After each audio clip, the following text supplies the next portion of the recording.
Hello po sa lahat dyan sa Inagawan. It's Love Month and thank you for this opportunity na hiningan ako ng message ni Auntie Dang um, for the event of the couples dyan po sa Mount Carmel.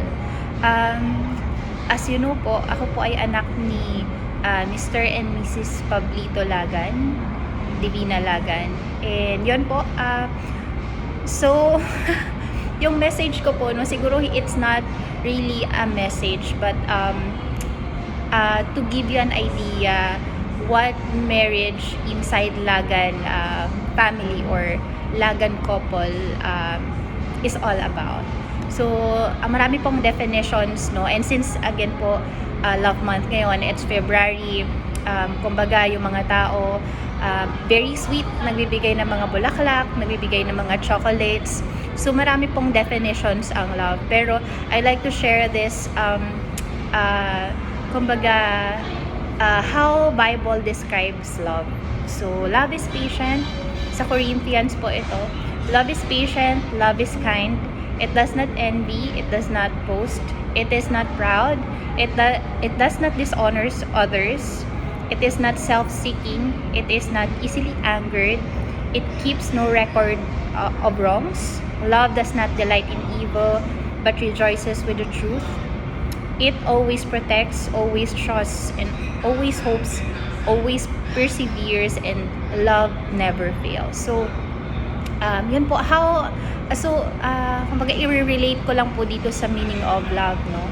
So, ako po, very blessed na ang parents ko po ay si Sir Pubs and si Auntie Divi na maraming nakakakilala talaga, especially dyan sa Inagawan. So, as part of the family, since I was young, never ko po talagang nakita na sinigawan, na nagsalita ng masama yung tatay ko sa nanay ko.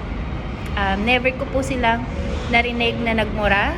Never ko po silang narinig na, kumbaga, nagbatuhan ng something.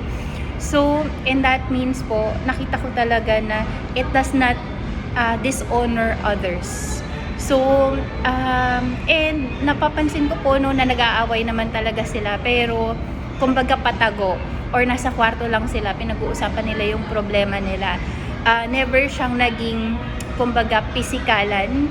So, kaya po, ang taas-taas talaga ng standard ko, ay hindi naman sobrang taas. I mean, yun yung standard ko of a perfect couple, not a perfect couple na wala silang mga challenges, wala silang mga kasalanan, kumbaga, wala silang mga shortcomings, but coming from imperfect people na kumbaga nag-a-adjust kasi especially no mga for sure yung bagong kasal lang po sila, 'di ba? Ang dami mga kumbaga iba naman yung expectation mo talaga with the reality na itong person na to outside, 'di ba? Napaka-sweet, lahat ginagawa just to get your heart, to get your trust, to get your commitment until such time na yun, may covenant na tayo sa simbahan, right?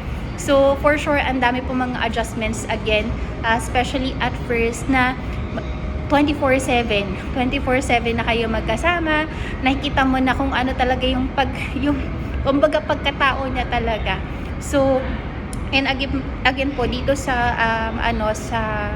sa shinare ko po na na definition or how the Bible describes love, nakita ko po talaga na yung sacrifices nilang dalawa. Kasi kumbaga, nagtutulungan po talaga sila when it comes to raising their kids, right?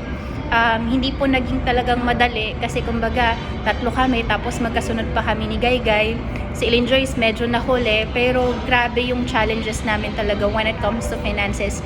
Pero despite all the challenges they faced, kumbaga pinagtulungan talaga. And grabe yung pagsiserve talaga nila kay Lord.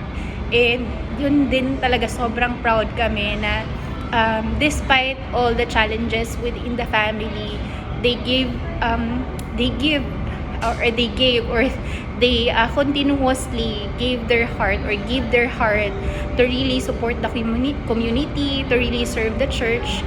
So, nandun po yung kumbaga, going back, nakita ko po yung love always protects, okay? Always trusts, always hopes, and always perseveres. Kumbaga, with all the challenges, syempre po pag, 'di ba, ups and downs naman talaga ang buhay. Pero naging matatag sila, really, and pinanghawakan nila yung covenant na until the end, 'di ba? Until the end, pagtutulungan nila or magiging sila pa rin. And yun nga, I can really see na love never fails. Kasi yun po, actually yung mga details ng mga challenges, they can share with you kung ano yung mga nangyayari.